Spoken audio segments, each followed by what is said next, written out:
Muy bienvenidos a todos a esa grabación de Newman Church Bible Architecture. Como siempre, no estamos aquí por nuestro mérito ni por nuestra propia decisión. Claro, sí decidimos de estar aquí, pero es para darle gloria al Señor Jesús de Nazaret, nuestro Señor y nuestro Dios. Lo que hacemos es por obediencia a su palabra, la palabra de Dios, que es el Señor Jesús, por medio del cual nosotros somos salvos. Muy bienvenidos. Vamos a empezar ese estudio de hoy, un estudio muy especial. El estudio va a ser intitulado ¿Por qué necesitamos la entera palabra de Dios? Vamos a entender por qué necesitamos esa palabra entera. Segundo libro de Crónicas, capítulo 12. Vamos a ver qué dice. Dice, versículo 1, como siempre le acuerdo que aquí no tengo una copia electrónica de la Reina Valera, pero bueno, vamos a usar esa otra versión. No hay problema. Segunda de Crónicas 12 dice, después que Roboam consolidó su reino y se afirmó en el trono y él y todo Israel abandonaron la ley del Señor.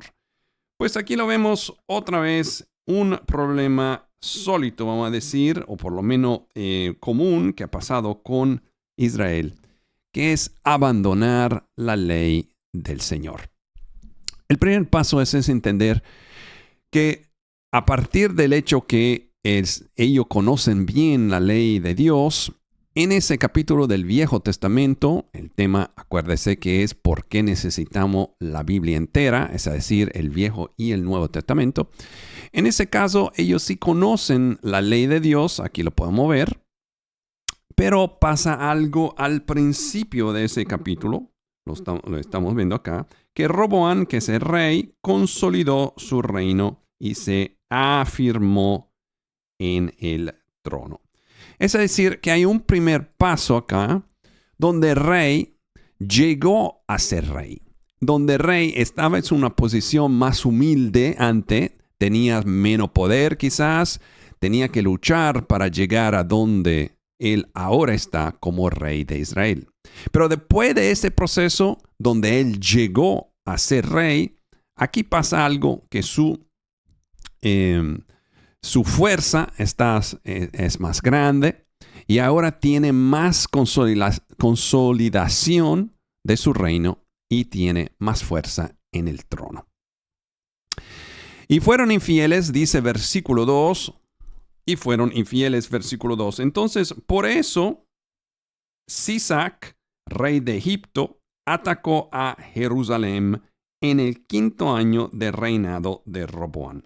Vemos acá otra parte importante, que la razón por la cual Sisac atacó a Israel fue por el hecho que Israel tuvo infiel al Señor. Primer paso, hay una transición. El rey Roboam pasa desde más humilde a ser más, vamos a decir, confiando más en sí mismo. Segundo paso, Israel también como nación se pone en la misma posición de ser infiel a Dios. Por esa razón, ahí viene una forma de punición o de castigo, que es que Sisac atacó a Jerusalén. Con 1,200 carros de combate, 60,000 jinetes y una innumerable multitud de libios, susquíes y cusitas procedentes de Egipto. Sisac, versículo 4, conquistó las ciudades fortificadas de Judá y llegó hasta Jerusalén.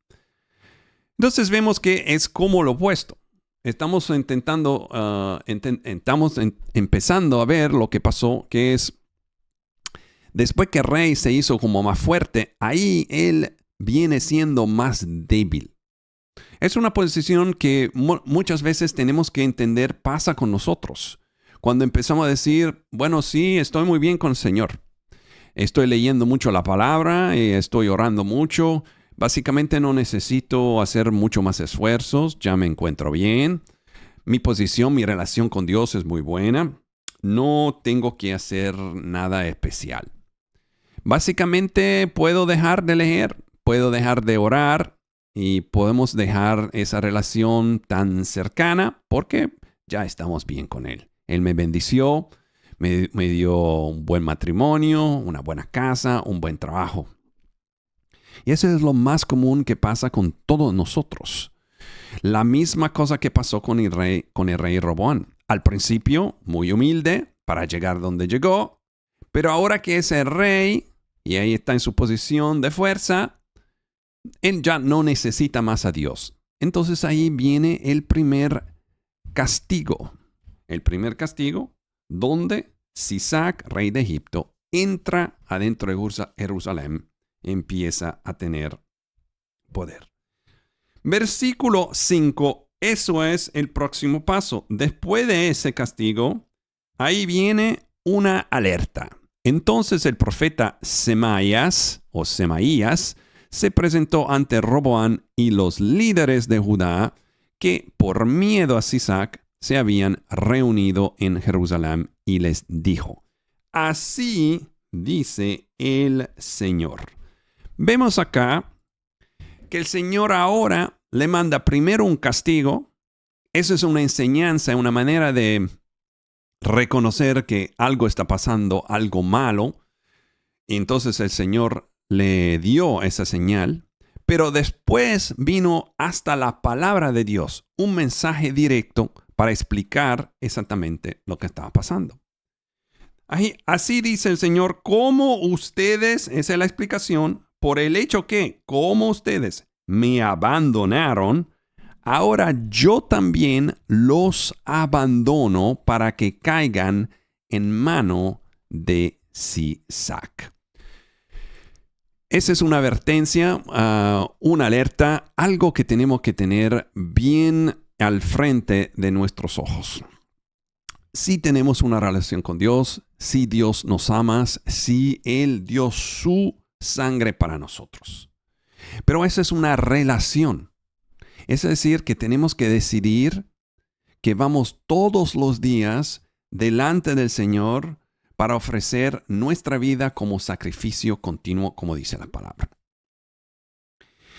Sin ponernos en esa posición de humildad cada día, no importa si tenemos la unción más grande del mundo, poder del Espíritu Santo para hacer milagros y todo eso, si no tenemos esa humildad, si no tenemos ese deseo de complacerle a Dios por el hecho que Él es tan grande y tan poderoso, ahí empieza el problema. Si nos ponemos en una posición donde vamos diciendo, yo no necesito a Dios, por ejemplo, en ese área de mi vida. Por ejemplo, en mi trabajo yo no necesito a Dios. O en mi comida, o en mi relación con mis hijos, o en mi relación con mis dinero. Ahí es donde empieza el problema. Eso es lo que pasó con el pueblo de Israel. Dice el Señor, como ustedes me abandonaron, ahora yo también los abandono para que caigan en mano de Sisac. ¿Cómo lo abandonaron? Ahí dice, fueron infieles. Hay que entender muy bien que hay dos cosas. Abandonar no es que ellos se fueron por otro lado, es decir, en otra nación, que no conocían más quién era Dios. No, ellos conocían a Dios. Hasta quizás hacían sus sacrificios, iban al templo y todo. Pero fueron infieles. Es decir, empezaron a adorar ídolos y hacer otras cosas que Israel siempre ha hecho. Eso es muy importante. Para Dios, eso es una forma de abandono. Es una forma de desconectarnos entre nosotros y Dios. Eso es suficiente, aquí lo vemos otra vez, para Dios decir, por eso, porque ustedes me abandonaron, como dice acá, así dice el Señor, como ustedes me abandonaron, ahora yo también los abandono para que caigan en mano de Sisac. Versículo 6, los líderes israelitas y el rey confesaron con, aquí está la llave, humildad. Tenemos que ver esa palabra y poner atención a esa palabra que es con humildad. El Señor es justo. Primer paso en la dirección correcta. Israel dice, es verdad, nosotros hemos abandonado el Señor, tenemos que cambiar. Esa forma de humildad, aquí dice humildad, es lo que permite a Dios reconocer que sí, ahora están cambiando, su corazón está cambiando. Perfecto. Yo también soy justo, dice Dios, así que vamos a cambiar ciertas cosas. Dice, versículo 7, cuando el Señor vio que se habían humillado, habló nuevamente a Semaías y le dijo, puesto que han mostrado humildad, ya no voy a destruirlos. Esa es la posición que tenemos que entender es necesaria para nosotros siempre. Vamos a repetir cuál es el título de ese mensaje. ¿Por qué necesitamos la palabra de Dios completa? Es decir, los 66 libros del Viejo y del Nuevo Testamento. Porque en ese caso estamos viendo una historia donde uno puede decir, bueno, pero ese es el Viejo Testamento. Ellos fueron a ver ídolos y entonces el Señor mandó ese castigo. Pero para nosotros ya eso no es importante, no es necesario. ¿Por qué? Porque con la sangre de Cristo somos limpios y somos salvos, siempre salvos. Pero le dejo ese mensaje para que usted pueda empezar a pensar que en realidad vamos a ver cómo empezó la palabra de Dios y cómo tenemos nosotros hoy ese libro de 66 libros. Cuando lo vemos en el contexto histórico, la palabra de Dios existió por medio de unas cartas que los apóstoles escribieron y eran cartas escritas a mano. Esas cartas fueron transmitidas y copiadas por escribas que luego copiaron otra carta y otros escribas empezaron a copiar y copiar. Y más copias resultaron. Pero el problema es que de los originales, la carta originales escrita por los apóstoles no existen. Es decir, no hay un pedazo de papel o de papiro, donde sea, como sea, con el timbre oficial de Pablo, por ejemplo. No hay una carta que diga, eso es la mano de Pablo que escribió eso. O de Pedro o de Juan. ¿Cómo puede ser? Ahí es donde vienen otras religiones, por ejemplo, los musulmanes, que dicen, sí, es verdad, por eso nosotros no creemos en que la Biblia es la palabra de Dios, porque no hay originales. Pero vamos a pensarlo bien. Sí hay originales, pedacitos.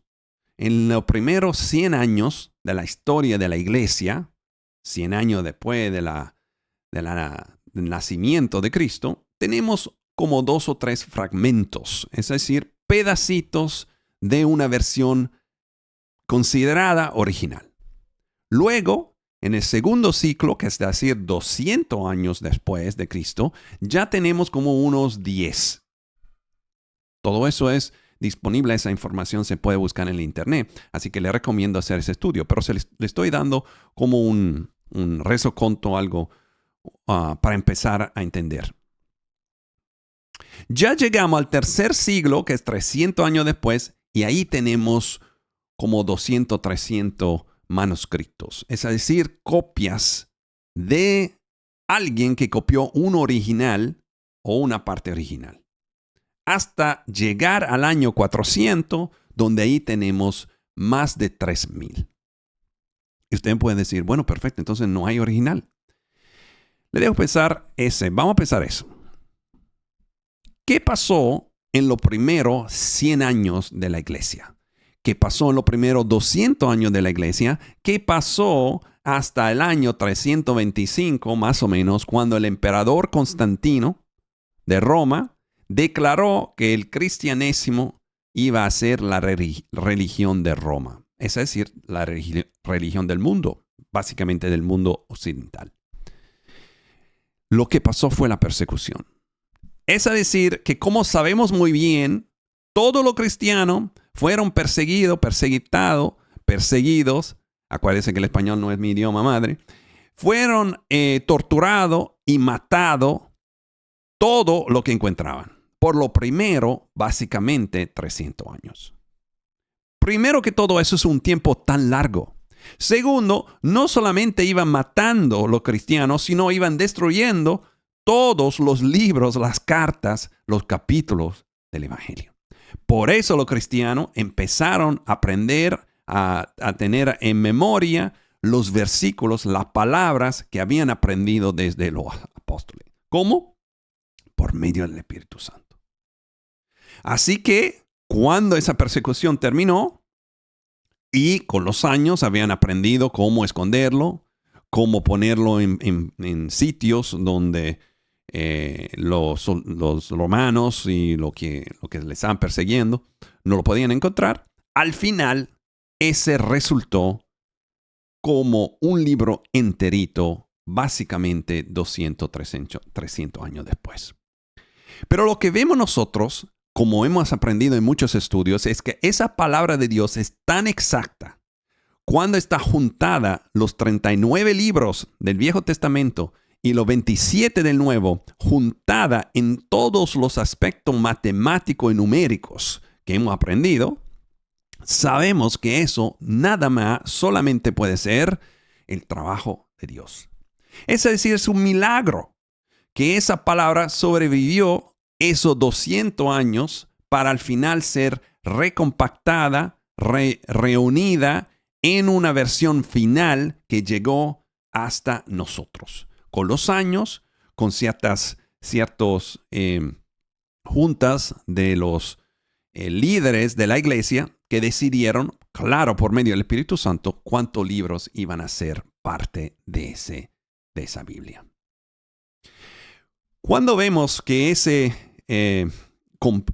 complejo de libros se transfiere por los siglos hasta llegar a Martín Lutero en el año 1514, donde él toma ese libro y empieza a traducirlo desde el latín hasta al alemán, y de ahí llegamos a King James, empezamos a ver una historia donde el libro empezó básicamente en el Espíritu, por palabras transmitidas por medio de los apóstoles a los creyentes, a los cristianos, y por medio de los cristianos a otro cristiano, así, como si fuera básicamente el Espíritu Santo. Bueno, fue el Espíritu Santo básicamente manteniendo la memoria de la palabra adentro de los corazones de cada uno, hasta que llegó a ser un libro completo.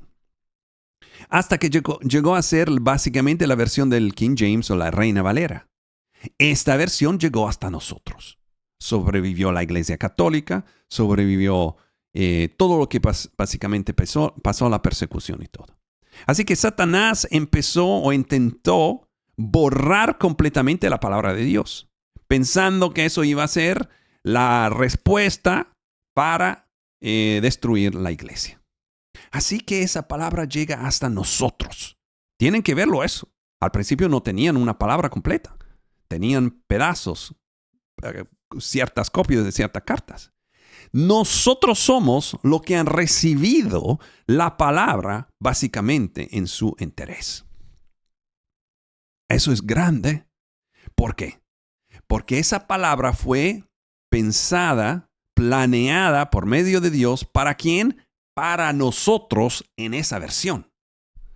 Por los cristianos de los primeros siglos no era necesario que ellos para ellos tener esa palabra. Tenían el Espíritu Santo, nosotros también, tenían los apóstoles, tenían los testigos, tenían al principio hasta el Señor. Así que el principio de la palabra existió más en obras en demostración del poder del Espíritu Santo que en la palabra. Pero ahora nosotros tenemos más la palabra porque la iglesia está en apostasía. Tenemos más la palabra que los milagros. Cierto, claro que hay milagros, claro que hay el poder del Espíritu Santo, pero para todo el mundo la palabra es disponible. Eso es importante saberlo, porque uno puede decir, bueno, los 66 libros lo tenían los primeros cristianos. No lo tenían. Así que esos 66 libros no era para ellos, sino es para nosotros. Cuando me hablan y me dicen, bueno, es que la palabra de Dios era para lo de antes. Lo de antes no tenían esa palabra. Ciertas cartas, ciertas partes, pero no la palabra entera. Entonces esa palabra es para nosotros. Los 66 libros, no los 27 o parte de los 27 libros del Nuevo Testamento.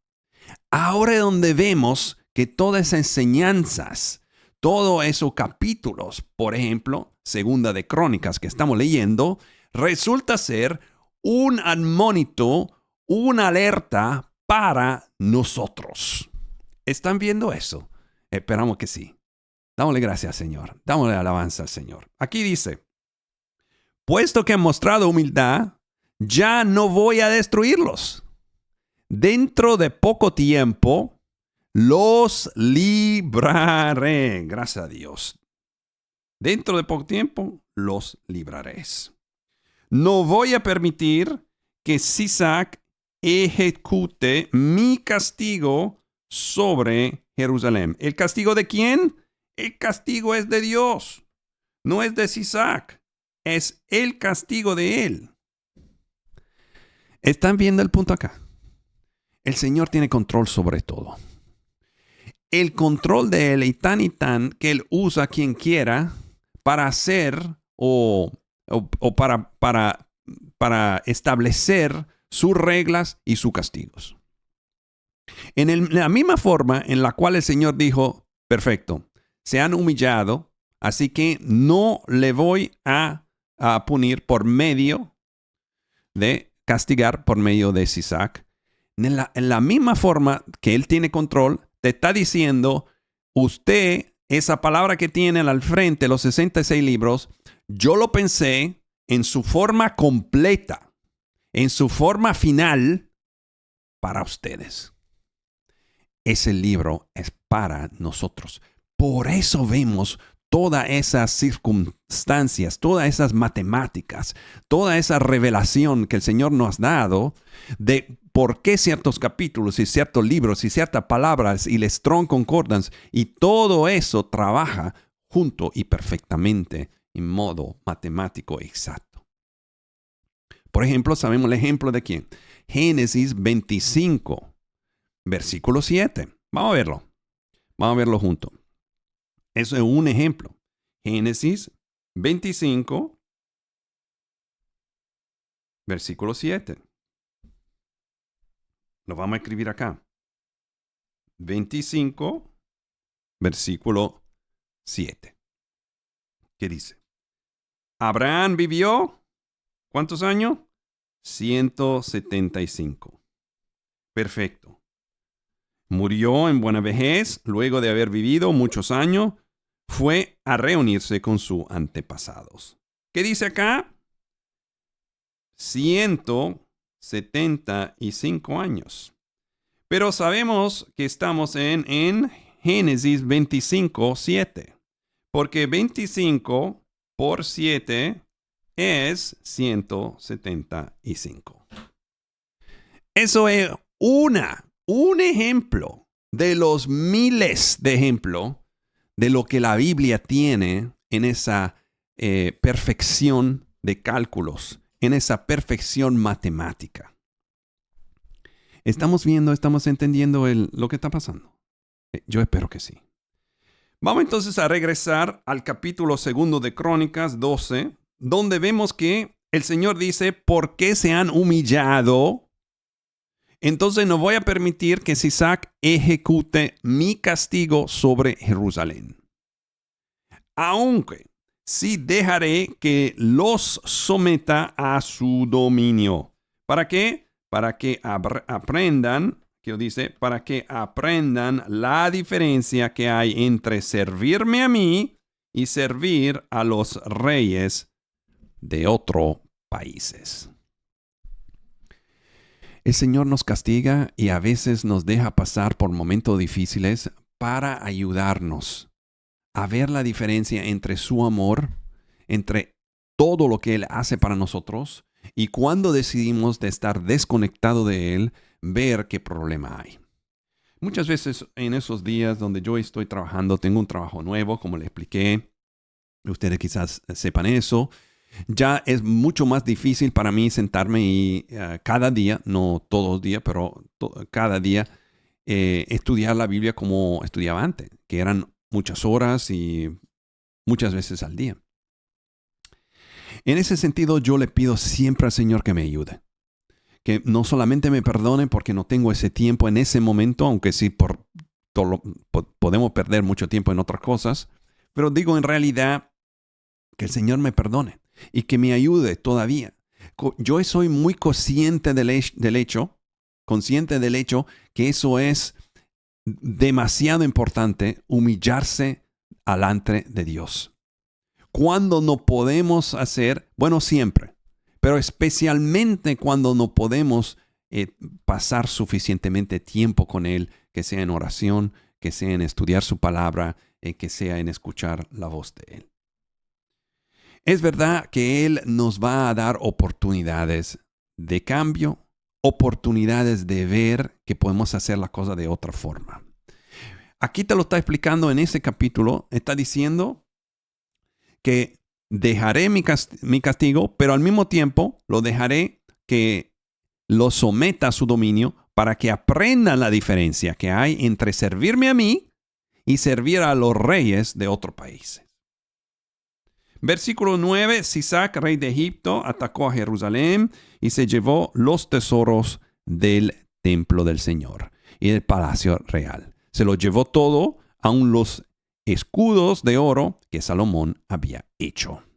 Versículo 10, para reemplazarlos, y el rey Roboam mandó hacer escudos de bronce y lo puso al cuidado de los comandantes de la guardia que custodiaba la entrada del palacio real. Siempre el versículo 11, que el rey iba al templo del Señor, los guardias lo acompañaban portando los escudos, pero luego los devolvían a la sala de los centinelas. Versículo 12, por haberse humillado, aquí lo vemos otra vez, Roboam, y porque aún quedaba algo bueno en Judá, el Señor apartó su ira de él y no lo destruyó por completo. Aquí tenemos la llave. La llave es que no lo destruyó por completo. Es decir, llegó el castigo, pero no fue tan y tan que lo destruyera completamente. ¿Y cuál es la razón? Otra vez la vemos acá. La razón es que ellos se habían humillado. Aquí lo vemos. Así que el rey Roboam afirmó su trono y continuó reinando en Jerusalén. Como si no hubiera pasado nada. Él regresa otra vez. Se humilló. El Señor no lo destruyó completamente. ¿Qué pasa? Roboam dice, bueno, como no me ha destruido, ¿tú sabes qué? Déjame regresar a mi manera de antes. Como no haber aprendido la misma lección. Aquí lo vemos. Dice aquí en versículo 13, acabamos de leerlo, así que el rey Roboam afirmó su trono y continuó reinando en Jerusalén. Tenía 41 años cuando comenzó a reinar. Reinó 17 años en Jerusalén. Míralo ahí. ¿Qué quiere decir eso? La ciudad donde, de entre todas las tribus de Israel, el Señor había decidido poner su nombre. La madre de Roboam era una amonita llamada Noamá. Es decir, el Señor es tan paciente y más que todo justo con su palabra. Como Él dijo, no te voy a destruir, Él no lo destruyó. Lo dejó reinar 17 años. No es un tiempo chiquito. No es, tú sabes que te doy 3 meses más para ver si has cambiado en realidad. Como sabemos, el Señor sabe y conoce el corazón. Pero para ver, nosotros tenemos que entender que si el Señor nos da un tiempecito más para cambiar, una ayuda más mientras tanto, no es para que nosotros decimos, tú sabes que, bueno, quizá Él se olvidó, quizá ya cambió de opinión, quizá eso no es más importante. No. Si Él te dijo, tú tienes que hacer eso, tú tienes que hacerlo. Él te va a ayudar, Él va a esperar, Él va a tener paciencia, pero tú tienes que ponerte en tu mente, en tu corazón, que tú lo vas a hacer. ¿Decidiste hacer eso? Dice la palabra, que tu sí sea sí y que tu no sea no. Tenemos que mantenernos en una posición de humildad, de no pensar que como el Señor ya no está mandando un castigo, que ya no necesitamos hacer más nada, sino que el Espíritu Santo está diciendo, yo te estoy ayudando, te estamos ayudando, te estoy dando tiempo. El Señor dice, te estoy dando tiempo para que tú puedas cambiar. Te voy a ofrecer oportunidades, te voy a enseñar cómo hacerlo, pero en tu corazón tiene que decir, yo voy a escuchar la voz de Dios. Yo voy a obedecer lo que Él me dice. Quizá me tome un tiempecito más. Quizá voy a hacerlo un poquito más al paso, pero lo voy a hacer para estar en obediencia a la voz de Dios. Aquí vemos en versículo 15, o en versículo 14, la lección más importante de todo ese capítulo. Dice, pero Roboam actuó mal. Aquí dice, porque no tuvo el firme propósito de buscar al Señor. Dice la versión de la Reina Valera o de King James, dice porque no preparó su corazón para buscar a Dios. Vamos a entender eso muy bien. El mal de Roboam, ¿cuál fue? El mal de Roboam fue no preparar el corazón firme para buscar a Dios. Es decir, que en todas las cosas, quizá en ciertas cosas, él hizo lo que tenía que hacer. Por ejemplo, ir al templo, por ejemplo, hacer ciertas fiestas, mantener el sabbat, no sabemos. Pero completamente su corazón no era dedicado al Señor. El mal de él, aquí lo vemos en esa traducción, dice, Roboam actuó mal porque no tuvo el firme propósito de buscar al Señor. No solamente buscar al Señor, sino el firme propósito, el preparar su corazón para buscar al Señor. Bueno, lo que estamos viendo entonces es que en esos capítulos del Viejo Testamento hay muchas cosas que nosotros tenemos que aprender. ¿Cuál es la personalidad, las características, el espíritu y el corazón de Dios? Si podemos empezar a verlo, ahí es donde los ojos se van a abrir. ¿Por qué? Porque Dios no cambia. Dice la palabra, el Señor Jesús es el mismo ayer, hoy y por siempre. Y como el Señor Jesús es la palabra de Dios, bueno, sabemos que eso no va a cambiar. Aquí otra vez, Él actúa mal porque no tuvo el firme propósito de buscar al Señor. Pues esa es la lección para nosotros, porque acabamos de aprender que esa Biblia, esos 66 libros, son para nosotros.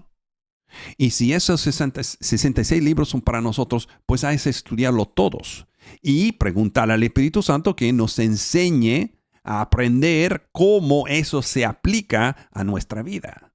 Y aquí vemos en esa lección de Roboam que él sí se humilló por una temporada, por un momento, pero regresó a su forma de antes. Eso hay que aprenderlo bien. Cada día, todo día, yo le pido al Señor, Señor, mantiénme en tus manos. No deje que yo regrese a cualquier cosa, hasta rabia, hasta tenerle rancor a otra gente, hasta perder la paciencia. No deje, Señor, que el cambio que tú has puesto en mi corazón regrese a cualquier parte de lo que había antes. nos mantenemos junto al Señor. Le pedimos al Señor, al Espíritu Santo, que haga ese trabajo en nosotros. ¿Por qué? Porque ahora sí tenemos la palabra de Dios. Y esa palabra, como dice la palabra, eso es una lámpara para nuestros pasos. Nos ayuda a ver el camino. Ese camino está bien claro y directo al frente de nosotros.